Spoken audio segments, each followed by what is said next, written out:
At 67 years old, my son looked me in the eyes and said, "Stay out of my life."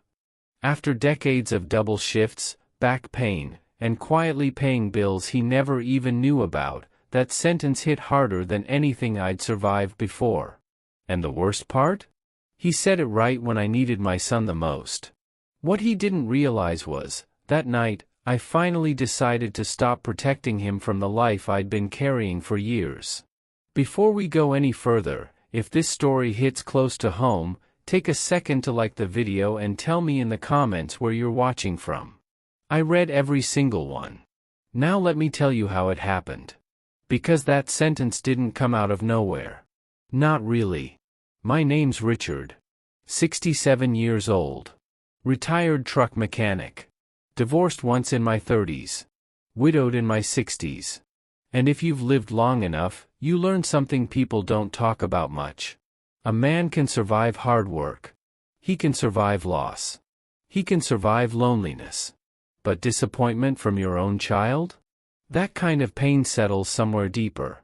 My son Tyler was 36 when this happened. Only child. Smart kid growing up. Funny too.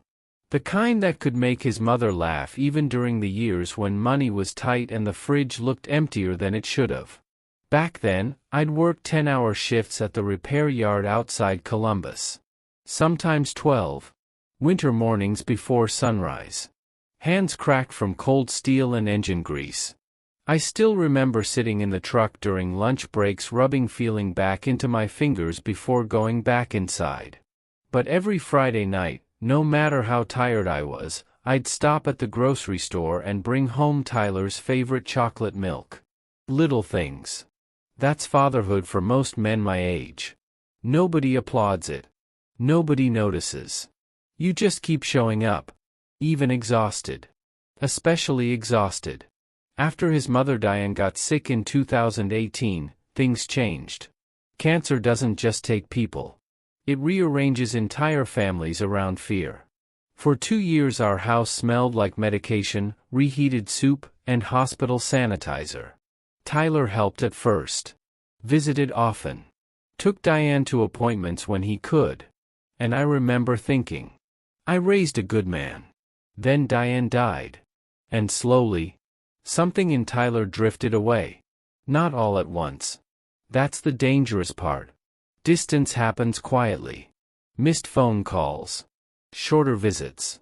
Birthdays moved to text messages instead of dinners. Then came the money problems. Tyler worked sales jobs mostly. Always chasing better opportunities. Always one step away from stability. At least according to him. The first time he asked for help after Diane passed, we were sitting at my kitchen table. Same table Diane used to decorate every Christmas. Tyler looked embarrassed. "Dad," he said quietly, "I'm behind on rent." I helped immediately. Of course I did. That's my son. Then came another emergency 3 months later. Then another. Then another. At some point, helping stopped feeling temporary. It became expected. Still, I kept doing it. Because older fathers make a mistake sometimes. We confuse being needed with being loved. And after Diane died, I think part of me was terrified of losing Tyler too. So I ignored things. The way he only called when something went wrong. The way conversations always drifted toward money. The way he stopped asking how I was doing. Last winter my back started getting worse. Old injury from lifting transmissions in the 90s. Some mornings I'd sit on the edge of the bed 5 full minutes before standing because my spine locked up so bad. Doctor called it degenerative disc disease. Fancy words for, you worked too hard too long. I didn't tell Tyler how bad it was. Truth is, men my age don't usually talk about pain unless we absolutely have to. Then came March. That's when everything cracked open. It started with a phone call from the hospital billing office. Turns out Diane's final treatment paperwork had been processed differently than expected. I owed more than I thought. A lot more. I remember sitting there at the kitchen counter staring at the number while the coffee beside me went cold. At 67 years old, numbers like that hit different. You start calculating time instead of money. How many good years left? How much energy left? How much fight? That night I called Tyler. Not for money. Just for help figuring things out. Can you come by tomorrow? I asked. There was a pause. Then, work's crazy right now, Dad. Okay, I said. I'll try this weekend. He never came. 3 days later I saw photos online of him in Nashville with friends. Bottle service. Smiling. New leather jacket. That hurt more than I expected. But I still didn't say anything. That's another thing fathers do. We protect our children from the guilt they probably deserve. Then came the dinner. Tuesday night. Rain tapping against the windows. I'd made meatloaf because it stretched leftovers longer. Tyler showed up an hour late smelling like cologne and cold air. Barely looked up from his phone when he sat down. You okay? I asked. Fine. He sounded irritated already. I noticed his car outside too. New tires. Those weren't cheap. Halfway through dinner I finally said it. Carefully. I could use a little help for a while. Tyler looked confused. With what? Bills mostly, I admitted. Hospital stuff caught up with me. He leaned back immediately. Defensive. Like I'd accused him of something. I'm struggling too, Dad. I nodded slowly. I know. And I did know. But there's a difference between struggling and refusing to grow up. I tried again. I'm not asking for much. Just maybe some help until I get things sorted. Tyler let out this short laugh.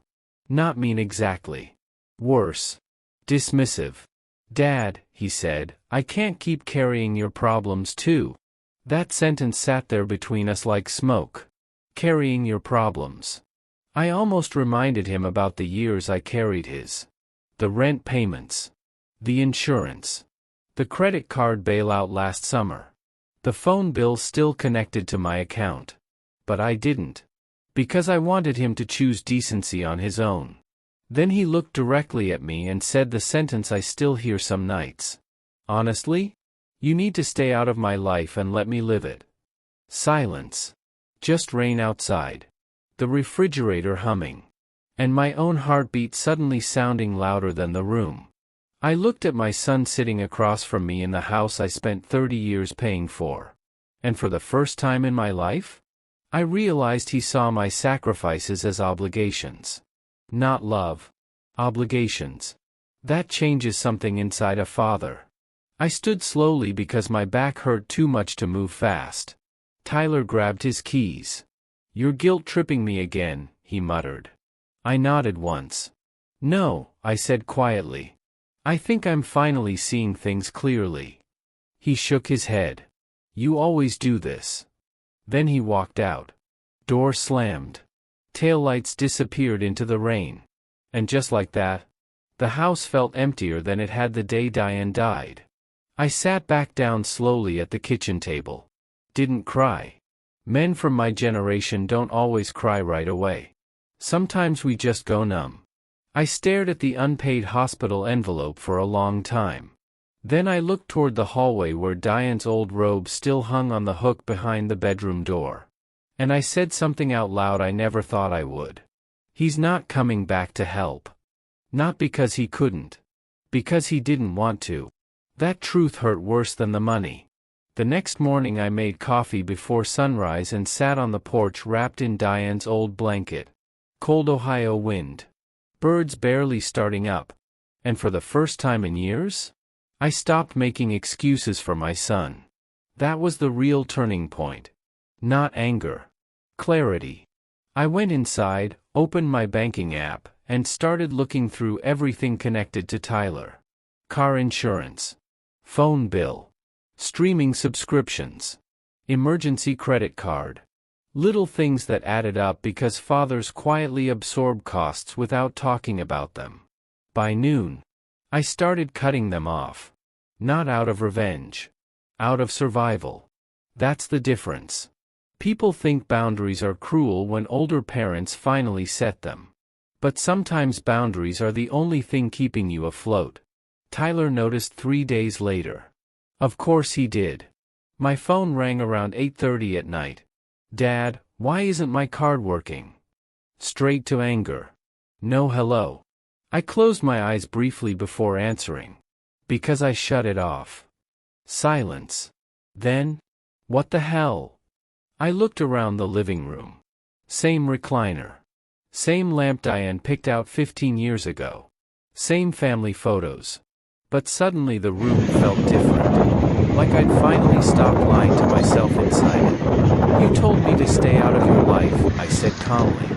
"So I am." "You're being dramatic." "No," I replied quietly. "I was being used." That silence lasted longer. Then came the guilt. "You know I'm trying." I rubbed my lower back slowly. "Tyler," I said, "trying looks different at 36 than it did at 22. He got louder after that. Accusing me. Calling me selfish. Saying I was punishing him. But underneath all of it, I heard panic. Because for the first time in his adult life, consequences had arrived before rescue. Finally he snapped. "So that's it? You're just abandoning me." And hearing that almost made me laugh. Because fathers spend decades abandoning pieces of themselves for their children. Sleep. Dreams. Health. Retirement. Peace. And somehow the moment we stop sacrificing quietly, we become the selfish ones. "I love you," I told him.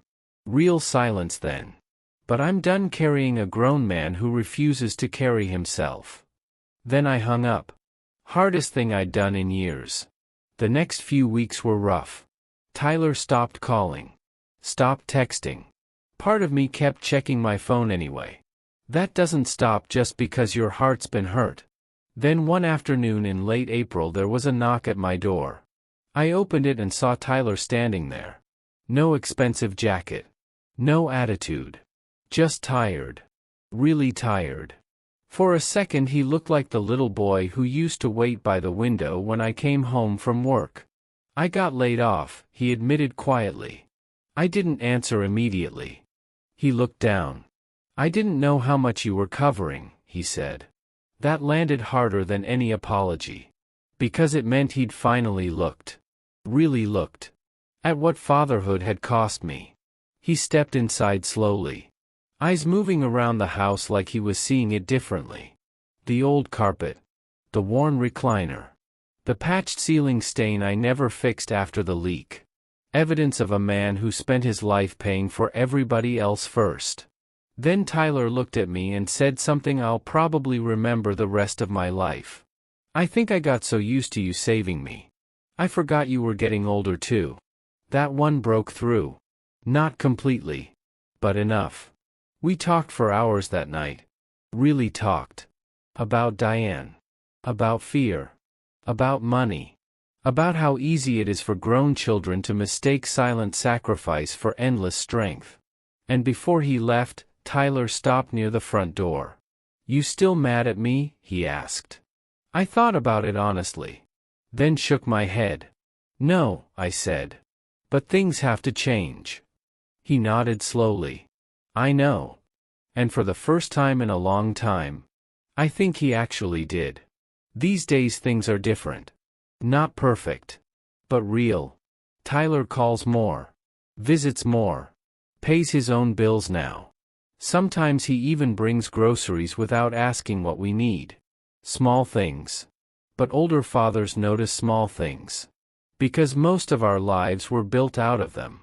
And sometimes late at night, when the house gets quiet and the ache in my back starts up again, I think about that sentence. Stay out of my life. Funny thing is, that was the moment I finally stepped back far enough for my son to grow up. Thanks for listening. And if this story meant something to you, don't forget to subscribe. And when this video ends, another story will be waiting for you right here on the end screen.